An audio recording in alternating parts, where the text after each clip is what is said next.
Satwa yang paling istimewa adalah Ya. orang hutan. Orang hutan. Jangan ngadep ke saya dong Pak, orang hutannya ada Pak. Nah, Iya, iya, iya. jangan tersinggung. Iya, iya, iya. Selamat siang para teman-teman MP di TV dimanapun Anda berada.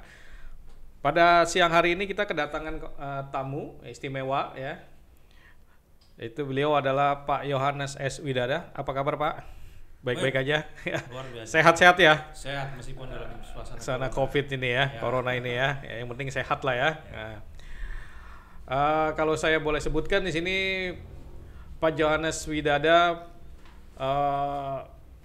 pendidikan tahun 1998, sarjana jurusan Sosiologi Fakultas Ilmu Sosial dan Ilmu Politik Universitas Gadjah Mada Yogyakarta ya Pak. Lalu pengalaman beliau adalah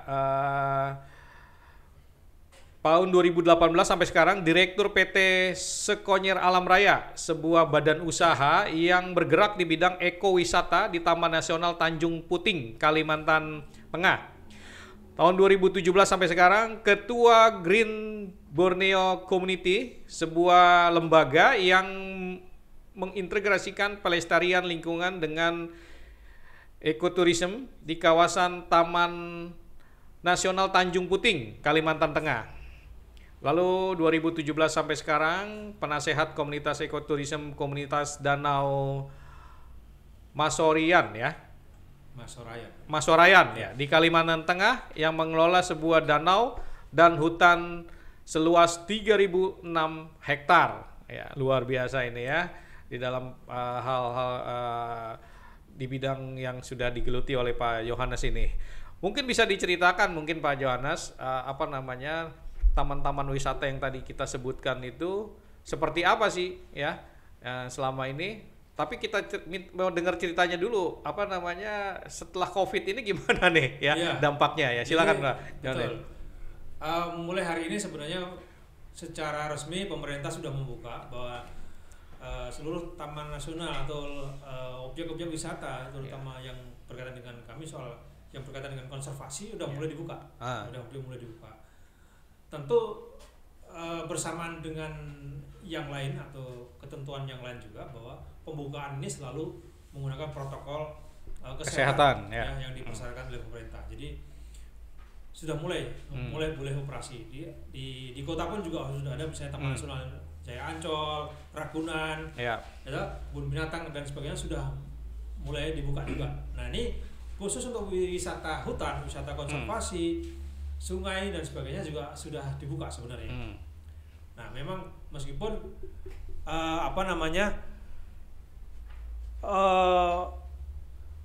mempromosikan pariwisata yang di hutan ini tidak mudah gitu kan.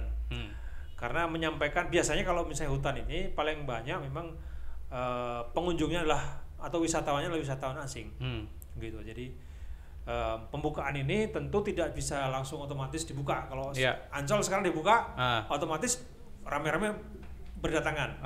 Tapi kalau misalnya Taman Nasional atau misalnya Danau Masorayan atau hutan di Masorayan misalnya tidak otomatis banyak pengunjungnya karena wisatawannya umumnya adalah wisatawan asing.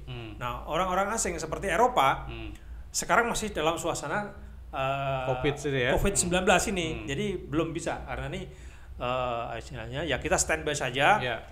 Tapi yang pasti belum bisa aktif atau seramai yang misalnya dalam kota misalnya gitu.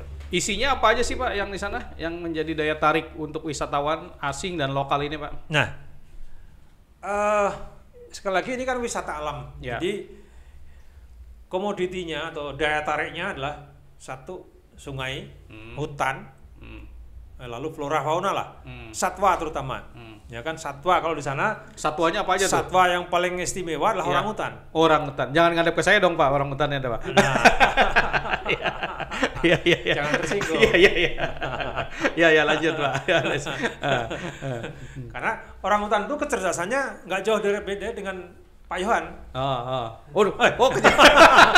Nggak jauh beda dengan manusia. Cerdasannya ya. Kecerdasannya. Jadi jangan lupa orang hutan juga bisa mandi, Kalau dia sedih misalnya anaknya meninggal, dia berkabung Berkabungnya lama sekali, bertahun-tahun gitu. Ada menunjukkan secara fisik dia berkabungnya Secara tuh? fisik. Oh, Dia nggak mau, istilahnya kalau misalnya dia berkabung, dia nggak mau bercinta. Makanya dia sama manusia lagi sedih aja mau ya? Nah itu dia. Ya.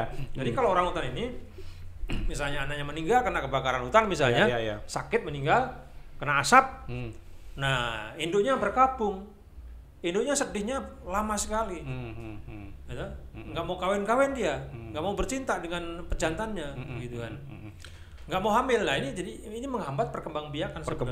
Makanya warning bahwa kebakaran hutan harus sangat dijaga, jangan sampai terjadi, karena populasi orang hutan itu kalau jangankan ada kebakaran hutan, nggak ada kebakaran pun kalau dia anaknya sakit misalnya karena sebab lain, itu dia nggak akan berkembang biak dengan cepat, apalagi kena kebakaran. Sudah anaknya meninggal sedih dan sebagainya, dia nggak mau cepat istilahnya bercinta dengan pejantannya, dia perkembang biak sangat lambat. Satwa-satwa lainnya lah yang terancam kepunahan. Yang lainnya ada lagi Pak, satwa-satwa yang lain. Nah ini sebenarnya banyak sekali. Satwa-satwa endemik di sana itu banyak sekali. Endemiknya bisa aja bekantan, ya kan, monyet ekor panjang, burung-burung segala macam burung. Nah,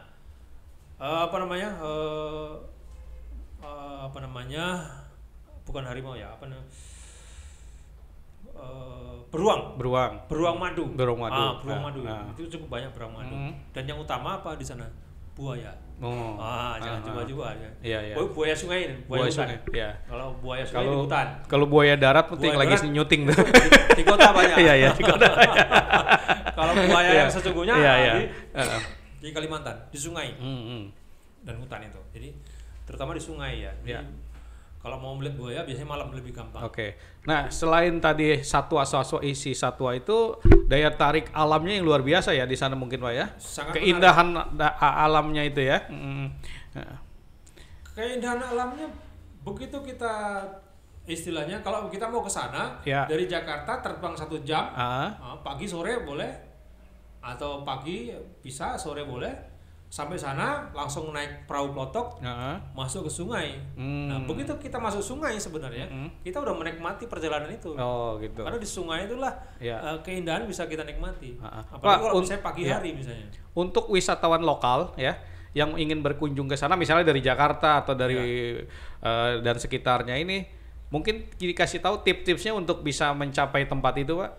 Sangat mudah, sangat mudah. Jadi tiketing aja, kita beli tiket atau mungkin seandainya di sekolah kita beli secara rombongan melalui ketua OSIS-nya atau melalui Pak Guru pembimbingnya, boleh aja beli tiket pesawat, lalu sampai sana, nanti turun pesawat kita ke dermaga, di situ beli tiket masuk ke Taman Nasional, lalu sewa perahunya. Harganya juga nggak terlalu mahal Pak ya, harga tiketnya? Harganya sangat terjangkau, apalagi kalau rombongan. Ya kan, rombongan nanti sangat murah kalau rombongan. Kalau sendiri pasti mahal, karena mau tidak mau satu orang, kecuali kalau bergabung dengan yang lain di sana.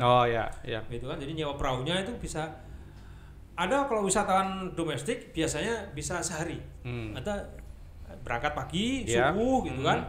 Wah itu udara sejuk, berkabut, segala macam, menikmati suasana sungai di pagi hari. Nah, nanti sampai lokasi siang, mau jam 9 pagi itu sudah ada, kita bisa menyaksikan orang hutan itu. Sudah, mereka udah ini ya, ada kelihatan ya. Karena pagi hari jam 9 tuh orang hutan sarapan. Gitu. Kita belum sarapan, orang hutan udah harus sarapan tuh. Jadi tapi bukan nasi uduk kan sarapannya. Sarapannya susu sama pisang. Gitu. Sarapannya susu ya kan, sama pisang. Atau gitu kita kasih sarapan. Kita nanti yang ngasih itu ranger namanya. Ranger itu adalah pawang lah, itu petugas lah. Petugas itu kita sebut ranger. Mereka manggil orang hutan. Jadi orang hutan pun sudah. Ini kita masih di atas perahu berarti ya? Dari perahu lihatnya, bukan? Oh enggak, kita harus turun. Oh turun. Kita masuk hutan. Jadi kita nanti sampai di sana. Kalau misalnya jam 9 pagi, perahu bisa bersandar, namanya daerah Tanjung Harapan. Bersandar situ. Nah kita ke jalan kira-kira 1 kilometer lah. 1 kilometer lah, kita menuju ke tempat bisa menonton orang hutan. Nah, pada saat itu orang hutan dipanggil untuk sarapan itu. Nah kita bisa nonton. Gitu. Gitu. Jadi nonton di situ orang hutan bagaimana Ada berapa tempat objek wisata alam seperti ini Pak yang Bapak kelola ini Pak? Kalau di sana sebenarnya banyak. Tapi yang populer kan satu itu Taman Nasional Tanjung Puting. Yang kedua, nah kalau Taman Nasional Tanjung Puting ini terutama adalah orangutan yang selama ini dipelihara. Iya. Artinya orangutan yang sempat dikarantina. Jinak maksudnya. Orangutan yang setengah jinak lah gitu. Sudah biasa bergaul dengan manusia. Nah ini bisa dengan mudah kita panggil untuk kita kasih makan. Nah ada satu lagi yang tempat yang kami kelola yaitu dengan komunitas Masorayan namanya.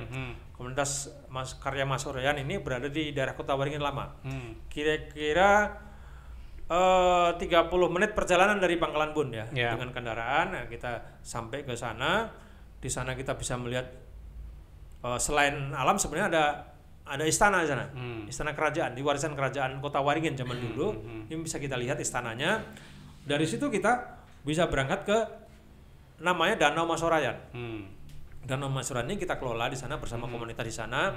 Nah, di situ bisa kita saksikan satu orangutan, ya populasi hutan di sana hutan, sungai dan terutama danau. Gitu. Kalau hutan kita bisa nyusur hutan segala macam. Dan kelebihan dari Masorayan itu bisa kita pakai untuk objek-objek riset, terutama untuk pelajar ya, mahasiswa ya, untuk penelitian, ya kan, penelitian soal gambut, penelitian tentang ikan-ikan, tentang biodiversity atau keanekaragaman hayati segala macam. Bisa untuk survei, bisa untuk KKN di sana, bisa untuk study tour, ya kan? Lalu membuat paper untuk sekolah dan segala macam. Ya. Ini bagus di Masorayan itu. Pak Johannes, selama COVID yang sedang berlangsung ini, untuk operasional di sana itu gimana nih jadinya ya sejak sekarang ditutup total kan kemarin-kemarin kan? Iya. Artinya tempat wisata tersebut ya. Tempat wisata. Artinya income untuk pemasukan dari wisatawan itu kan berarti tidak ada. Bagaimana tuh untuk hal itu? Jadi sebagaimana yang lain juga ini kita semua kena dampak COVID-19. Kita semua kena dampak. Artinya bukan hanya sektor pariwisata, tapi juga sektor-sektor yang lain. Nah, sektor pariwisata ini kan banyak, ya kan. Jadi sektor pariwisata pasti transportasi, ya kan. Transportasi untuk penerbangan kan susah nih, harus dengan banyak persyaratan, mulai dari kartu sehat segala macam lah intinya. Dan itu pun belum lama dibuka. Selama ini kan memang dihentikan. Ya otomatis teman-teman di sektor pariwisata di komunitas juga vakum. Dan yang pasti juga pengunjung juga nggak ada kan gitu. Pengunjung sangat sepi ya. Atau kalau ada ini kan sifatnya pengunjung yang sifatnya mungkin personal ya. Itu pun sangat ketat. Selama ditutup kita nggak operasi, tapi mulai sekarang sudah dibuka ini ya kita akan beri kesempatan masyarakat untuk bisa silakan masuk. Tapi apa sekarang mungkin ada hal baru yang mungkin untuk persyaratan yang berbeda dengan yang sebelum ada COVID ini Pak, untuk bisa masuk ke dalam taman wisata tersebutnya? Kalau protokol kesehatannya mungkin kesehatan kan wajib ya di mana-mana menggunakan masker, jarak social distancing dan segala macam tetap saja. Dan mungkin hand sanitizer tetap kita terapkan di sana. Tetapi yang pasti pengunjung belum bisa leluasa, artinya belum banyak. Gitu. Jadi kita menunggu momentum yang paling baik juga. Mungkin sambil jalan kita pelan-pelan kita sambutlah kedatangan para wisatawan ini. Sebelum COVID, wisatawan lokal sudah mulai bagus juga Pak ke sana Pak. Minat untuk mengunjungi tempat wisata yang ada di sana itu cukup bagus nggak Pak selama ini Pak? Cukup bagus, terutama memang kalau wisatawan lokal itu kebanyakan pelajar ya, pelajar mahasiswa.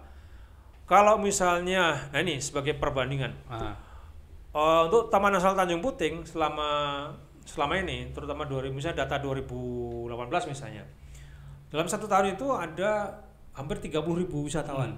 Ini cukup besar ya, dan memberikan sumbangan ke kontribusi ke pemerintah atau penerimaan negara bukan pajak cukup besar. Porsi wisatawan lokal itu kira-kira 40%. Jadi yang banyak 60% itu wisatawan dari asing ya. Nah, wisatawan asing ini memang menarik nih kalau Tanjung Puting ini. Wisatawan asing yang paling besar itu porsinya dari Eropa Barat. Eropa ini khusus dari Spanyol. Oh. Ini memang Kenapa ya? Bisa lebih banyak dari situ. Saya kurang tahu, tapi yang pasti memang kayaknya promosi teman-teman kebanyakan ke sana. Ke sana, ya. Jadi juga termasuk agensi-agensi yang aktif itu dari sana. Gitu. Nah, belakangan mulai banyak juga wisatawan dari Jepang dan Cina. Cina, India. Ini cukup banyak mulai banyak ya mereka. Tapi kalau yang porsi terbanyak memang dari Eropa. Baru kemudian Amerika, pelan-pelan sedikit Australia. Ya. Kemudian belakangan ini Cina mulai banyak juga sama India.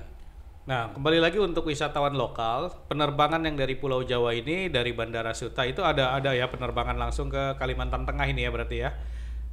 Iya, banyak. Jadi dari mungkin Soekarno, bisa diceritakan ya. Dari Soekarno-Hatta itu ada 2 penerbangan. Ada 2 penerbangan Soekarno-Hatta. Sekarang ini ya. Sebelumnya ada 3 atau malah 4 gitu. Tapi kemudian ada 1 yang diberikan punishment oleh pemerintah, Kementerian Perhubungan ya, sehingga tinggal 2. Tinggal 2. Pesawat apa itu Pak yang namanya? Ada yang namanya Nam Air itu, ada yang namanya Trigana Air. Dulu ada Calstar. Tapi belakangan Calstar kena punishment kayak nggak di grounded. Kemudian dari Semarang itu cukup banyak, mungkin bisa ada 4 atau 5 penerbangan. Ada Garuda, ada Lion gitu. Kayaknya Surabaya juga ada. Jadi Surabaya dari Pontianak. Jadi cukup terbuka sebenarnya penerbangan dari Jawa.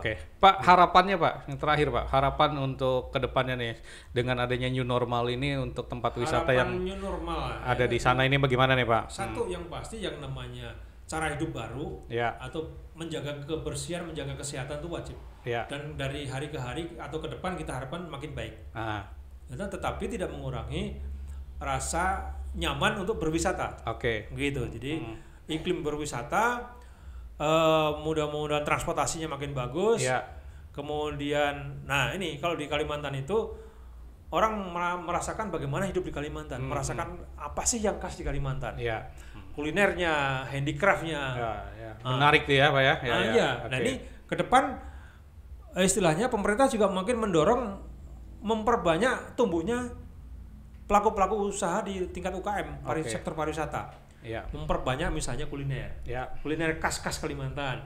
Handicraft, kerajinan tangan tuh oleh-oleh. Ini yang belum banyak dipikirkan oleh pemerintah Kalimantan. Mungkin nanti di berikutnya Pak kita akan kupas tuntas lagi masalah kuliner, masalah tentang kerajinan tangannya. Mungkin nanti kita ada waktu lagi, mungkin kita perlu kupas lagi tuh Pak. Menarik juga kan Pak ya? Sangat menarik. Nanti bersedia lagi kita undang untuk bicara masalah itu ya. Siap. Jadi terima kasih nih Pak Yohanes atas walaupun secara singkat informasi ini yang kita dapatkan ya mengenai tempat wisata yang ada di tadi yang kita sudah Kalimantan Tengah ini. Kalimantan Tengah di daerah Kota Waringin Barat. Mudah-mudahan teman-teman yang melihat dan menonton tayangan ini juga berminat untuk berangkat ke sana, untuk wisata ke tempat sana itu ya.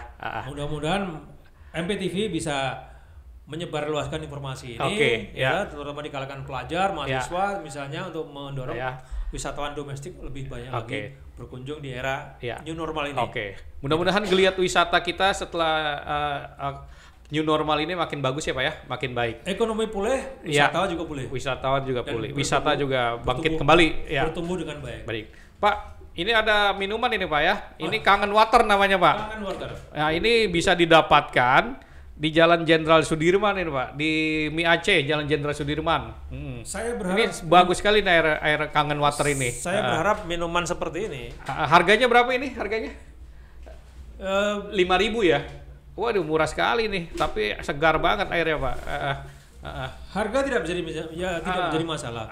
Apalagi kalau misalnya bisa dibawa ke tempat wisata sana. Waduh ya. Karena nilai air bersih itu sangat mahal di sana. Di sana ya, bisa juga nih nanti buat pertimbangan untuk bisa dibawa ke sana ini. Silakan ikut ambil bagian di dalam menyemarakan ekonomi UKM di lingkungan pariwisata Kota Waringin Barat. Terutama di Tanjung Puting dan Danau Masorayan.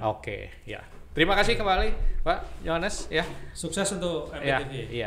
Demikianlah bincang-bincang kita dengan Pak Yohanes.